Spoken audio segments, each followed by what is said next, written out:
അപ്പോൾ അവർ പുറത്തെത്തിയിട്ടുണ്ട്. ഇപ്പോൾ എല്ലായിടത്തും കുറുവാ സംഘമല്ലേ, അവരെക്കുറിച്ചുള്ള വാർത്തകളാണ്. അപ്പോൾ നമുക്ക് കുറുവാ സംഘത്തിനൊരു പണി കൊടുത്താലോ. ബാ,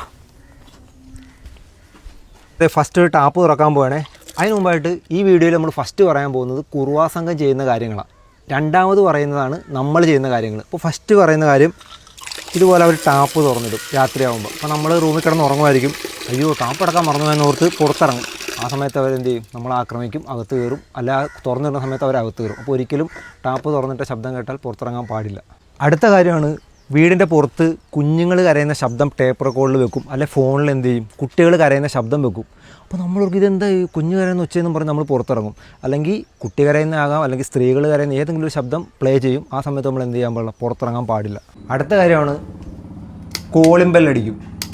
കുറച്ച് നേരം അല്ല കുറച്ച് സമയം കോളിംഗ് ബെല്ലടിച്ചിട്ട് എന്ത് ചെയ്യും, ഇവരെ എങ്ങോട്ടെങ്കിലും മാറി നിൽക്കും. അപ്പോൾ നമ്മൾ എന്ത് ചെയ്യും, ഡോർ തുറന്ന് പുറത്തിറങ്ങും. അപ്പോൾ നമ്മൾ ആക്രമിക്കാൻ സാധ്യതയുണ്ട്. അപ്പോൾ ഈ സാധ്യത തള്ളിക്കളയാൻ പറ്റില്ല. അപ്പോൾ ഈ കോളിംഗ് ബെല്ല് കേൾക്കുന്ന സമയത്ത് നമുക്ക് പുറത്ത് ആരാണെന്ന് അറിഞ്ഞേ പറ്റൂ. അങ്ങനെയാണെങ്കിൽ നമ്മൾ എന്ത് ചെയ്യുക, ഈ ജനൽ തുറക്കുക, പുറത്തേക്ക് നോക്കുക, ലൈറ്റ് ഇട്ട് നോക്കുക, ടോർച്ച് അടിച്ച് നോക്കുക. എങ്ങനെയായാലും പുറത്ത് ആരാണെന്ന് അങ്ങനെ നോക്കാവുള്ളൂ. ഒരിക്കലും ഡോർ തുറന്ന് പുറത്തിറങ്ങാൻ പാടില്ല. പിന്നെ പരമാവധി അവർ കയറാൻ ശ്രമിക്കുന്നത് അടുക്കള വാതിൽ വഴിയായിരിക്കും. അടുക്കള വാതിൽ തുറന്നായിരിക്കും അവരെന്ത് ചെയ്യുക, വീണ്ടും ഉള്ളിലേക്ക് കയറാൻ ശ്രമിക്കുന്നത്. പിന്നെ മറ്റൊരു കാര്യം ശ്രദ്ധിക്കുക, നമ്മുടെ വീട്ടിൽ വളർത്തുമൃഗങ്ങൾ, മറ്റേ ആട് അങ്ങനെയുള്ളതൊക്കെ ഉണ്ടെങ്കിൽ എന്ത് ചെയ്യുക, അവരെ അതിനെയൊക്കെ പുറത്തിറക്കി ചിലപ്പോൾ അതിനെയൊക്കെ കരയിക്കാൻ നോക്കും. അങ്ങനെ പല രീതിക്ക് വരും നമ്മളെ പുറത്തിറക്കാനോ ഡോർ തുറക്കാനോ നോക്കും. അപ്പോൾ കരുതിയിരിക്കുക, അവർ അടുക്കള വാതിൽ വഴിയായിരിക്കും കൂടുതലും കയറാൻ സാധ്യത. ഇത്രയും നേരം പറഞ്ഞത് കുറുവാ സംഘം നമുക്കിട്ട് തരുന്ന പണികളാണ്. ഇനി നമ്മൾ തിരിച്ചെങ്ങനെ പണി കൊടുക്കാം, അവർക്കിട്ടുള്ള പണി നമുക്ക് നോക്കിയാലോ. അതിനകത്ത് ഫസ്റ്റത്തെ കാര്യമാണ് ചെരുപ്പ്.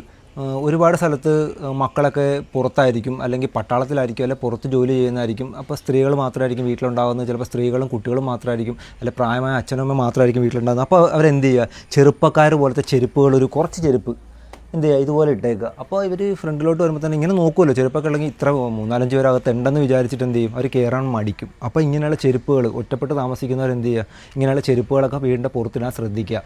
ഇത് കേൾക്കുമ്പോൾ ചിലർക്ക് ചിരി വരും, പക്ഷേ ഒറ്റപ്പെട്ട് താമസിക്കുന്നവർക്ക് അറിയാം അവരുടെ ബുദ്ധിമുട്ട്. അപ്പോൾ എന്ത് ചെയ്യുക, ഇങ്ങനെയുള്ള കാര്യങ്ങൾ ശ്രദ്ധിക്കുക. പിന്നെ മറ്റൊരു കാര്യമാണ്, നമ്മുടെ ഏതെങ്കിലും ഒരു റൂമിൽ എന്ത് ചെയ്യുക, ഒരു ലൈറ്റ് ഇട്ടേക്കുക. ഈ ലൈറ്റ് ഇടുമ്പോൾ അവർ പുറത്തുകൂടി പോകുമ്പോൾ ഒരു വീട്ടിലോട്ട് കയറാൻ ഉദ്ദേശിക്കുകയാണെങ്കിൽ ഒരു റൂമിൽ ലൈറ്റ് കിടക്കുന്നു. അപ്പോൾ എന്ത് വിചാരിക്കും, അവിടുത്തെ ആൾ ഉറങ്ങിയിട്ടില്ലെന്ന് വിചാരിക്കും. പിന്നെ മറ്റൊരു പ്രധാനപ്പെട്ട കാര്യമാണ്, നമ്മുടെ മുൻവശത്തെ ലൈറ്റ് ഇടുക. അതുപോലെ തന്നെ അടുക്കള ഭാഗത്ത്, എന്ന് വെച്ചാൽ പുറകിലത്തെ ഡോറിൻ്റെ അവിടുത്തെ ലൈറ്റ് ഇട്ടേക്കുക. ആ ലൈറ്റൊക്കെ ഇട്ട് കഴിഞ്ഞാൽ ഈ ബൾബിനൊക്കെ നിസ്സാര കറണ്ട് ചാർജ് വരുള്ളൂ. നമ്മളാരും അത് വിചാരിക്കരുത്, നിസ്സാര കറണ്ട് ചാർജ് വരുള്ളൂ. അപ്പോൾ ഫ്രണ്ടിലും ബാക്കിലും നിർബന്ധമായിട്ടും പുറകിലെ ലൈറ്റെങ്കിലും എന്ത് ചെയ്യുക, ഇട്ടേക്കുക.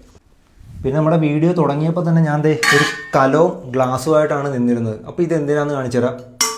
നല്ല ശബ്ദമുള്ള കലമാണ്. അപ്പോൾ ഇതാണ് നമ്മുടെ അടുക്കള ഡോറ്. ഇവിടെയായിട്ട് എന്ത് ചെയ്യുക, ഇതിങ്ങനെ ഗ്ലാസ് വെച്ചു. ശേഷം അതിൻ്റെ മുകളിൽ എന്ത് ചെയ്യുക, ഈ പാത്രം വെച്ചു. തട്ടിയാൽ വീഴും കേട്ടോ. എന്ന് വെച്ചാൽ ഒന്നുമില്ല, ചെറിയൊരു പണി. മേളത്തെയും താഴത്തെയും കുറ്റിയിട്ടു, ഈ പാത്രം വെച്ചു, നമ്മൾ ഇങ്ങോട്ട് പോന്നു. അപ്പോൾ അവർ പുറത്തെത്തിയിട്ടുണ്ട്. നമ്മളെല്ലാം സെറ്റ് ചെയ്തിട്ടുണ്ട്. ഇനി എന്താ സംഭവിക്കാൻ പോകണമെന്ന് നമുക്ക് നേരിട്ട് കാണാം.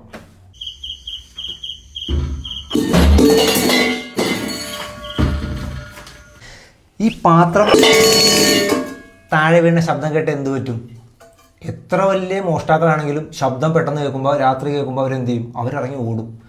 മാത്രമല്ല, നമ്മൾ അകത്ത് കിടന്നുറങ്ങുന്നവർക്ക് എന്ത് ചെയ്യാൻ പറ്റും, ഒച്ച കേട്ട് എണീക്കാനും പറ്റും. പിന്നെ ഏറ്റവും പ്രധാനപ്പെട്ട ഒരു ഫോൺ നമ്പറാണ് 112 112. ഈ 112 എന്നുള്ള നമ്പർ നമ്മൾ വിളിച്ചു കഴിഞ്ഞാൽ എന്ത് എമർജൻസി, നമുക്ക് ജീവിതത്തിൽ എന്ത് പ്രശ്നം ഉണ്ടെങ്കിലും, എന്തൊരു എമർജൻസി വന്നാലും വിളിക്കുക. എതിർഭാഗത്ത് പോലീസുകാരുണ്ടാവും. അവർ കൃത്യമായിട്ട് കണക്ട് ചെയ്യേണ്ട സ്ഥലത്തേക്ക് കണക്ട് ചെയ്യും. പിന്നെ മറ്റൊരു കാര്യമാണ്, നമ്മുടെ വീടിനടുത്തുള്ള പോലീസ് സ്റ്റേഷൻ. ആ പോലീസ് സ്റ്റേഷൻ്റെ ഫോൺ നമ്പർ നമ്മുടെ ഫോണിനകത്ത് ഉണ്ടായിരിക്കണം. ഇപ്പോൾ ആരുടെയൊക്കെ ഫോണിനകത്ത് ഉണ്ട് നമ്മുടെ വീടിനടുത്തുള്ള പോലീസ് സ്റ്റേഷൻ നമ്പർ, മിക്കവാറും ആരുടെ ഫോണിൽ കാണില്ല. അപ്പോൾ വീടിനടുത്തുള്ള പോലീസ് സ്റ്റേഷൻ നമ്പർ ഉണ്ടാവണം. പിന്നെ ഒറ്റപ്പെട്ട് താമസിക്കുന്ന മാതാപിതാക്കളുണ്ടാവും, സ്ത്രീകൾ തനിച്ച് താമസിക്കുന്നവരുണ്ടാവും. അങ്ങനെയുള്ളവരൊക്കെ എന്ത് ചെയ്യുക, പോലീസ് സ്റ്റേഷനിൽ, പോലീസുകാർ തന്നെ പറഞ്ഞിട്ടുണ്ട്, മുൻകൂറായിട്ട് പോലീസ് സ്റ്റേഷനിൽ ഒന്ന് പറഞ്ഞിരിക്കണം, ഇങ്ങനെ ഞങ്ങൾ ഒറ്റപ്പെട്ടാണ് താമസിക്കുന്നതെന്നൊക്കെ പറഞ്ഞിരിക്കുക. അപ്പോൾ ലൊക്കേഷനും കാര്യങ്ങളൊക്കെ അവർക്ക് കൊടുത്തേക്ക്. എന്തെങ്കിലും ഒരു എമർജൻസി ഉണ്ടായാൽ എന്ത് പറ്റും, അവർ കൃത്യമായിട്ട് അവർക്ക് വഴിതെറ്റാതെ കൃത്യമായിട്ട് ആ സ്പോട്ടിലോട്ട് എത്താനായിട്ട് അത് സഹായിക്കും.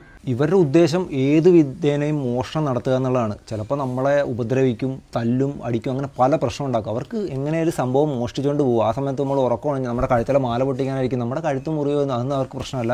അപ്പോൾ അവർ നമ്മളെ മാക്സിമം എന്ത് ചെയ്യും, ഉപദ്രവിക്കാനായിരിക്കും നോക്കുന്നത്. അപ്പോൾ ഇതിനെ നമ്മൾ എന്ത് ചെയ്യുക, പ്രതിരോധിക്കുക. അപ്പോൾ മറക്കണ്ട, ഏത് പാതിരാത്രി ആയാലും എന്ത് പ്രശ്നം ഉണ്ടെങ്കിലും വിളിക്കാം 112.